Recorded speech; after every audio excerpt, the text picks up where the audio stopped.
بسم اللہ الرحمن الرحیم۔ السلام علیکم ورحمۃ اللہ وبرکاتہ۔ ایک بزرگ کہتے ہیں کہ میں اور میرا ایک ساتھی ایک پہاڑ میں رہتے تھے۔ ہر وقت عبادت ہی مشغلہ تھا۔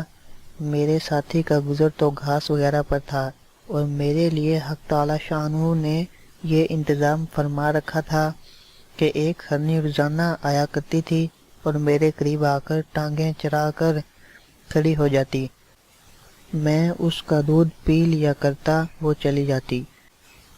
بہت زمانہ اسی طرح گزر گیا کہ وہ ہرنی روزانہ آیا کرتی اور میں اس کا دودھ پیتا تھا۔ میرے ساتھی کے قیام کی جگہ اس پہاڑ سے مجھ سے دور تھی۔ ایک دن وہ میرے پاس آیا اور کہنے لگا کہ ایک قافلہ یہاں قریب آ کر ٹھہرا ہے، چلو قافلے والوں کے پاس چلیں۔ وہاں شاید کچھ دودھ اور اس کے علاوہ وہ کچھ کھانے کی چیزیں میسر آ جائیں۔ میں نے اول تو بہت انکار کیا، لیکن جب اس نے بہت اصرار کیا تو میں بھی اس کے ساتھ ہو لیا۔ ہم دونوں قافلے میں پہنچے۔ ان لوگوں نے ہمیں کھانا کھلایا۔ ہم کھانے سے فارغ ہو کر اپنی اپنی جگہ واپس آ گئے۔ اس کے بعد میں ہمیشہ اس ہرنی کے وقت پر اس کا انتظار کیا کرتا، مگر اس کا آنا بند ہو گیا۔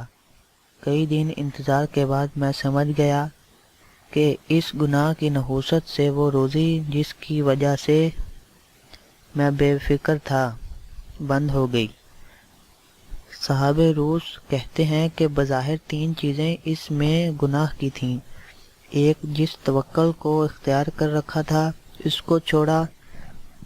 دوسرا، طمع کی، اس روزی پر قناعت نہ کی جس کی وجہ سے بے فکری تھی۔ تیسرا، ایسا کھانا کھایا جو طیب نہ تھا، جس کی وجہ سے طیب رزق سے محرومی ہو گئی۔ بڑی عبرت کا قصہ ہے۔ ہم لوگ بسا اوقات اپنی حرص سے حق تعالی شانہ کے انعام سے محروم ہو جاتے ہیں، اور صورت کے اعتبار سے سوال کرنے پر اس وقت کچھ مل جاتا ہے، مگر اس کی نحوست سے اللہ تعالی شانہ کے اس انعام سے محرومی ہو جاتی ہے جو بے طلب اور بے منت ملتا ہے۔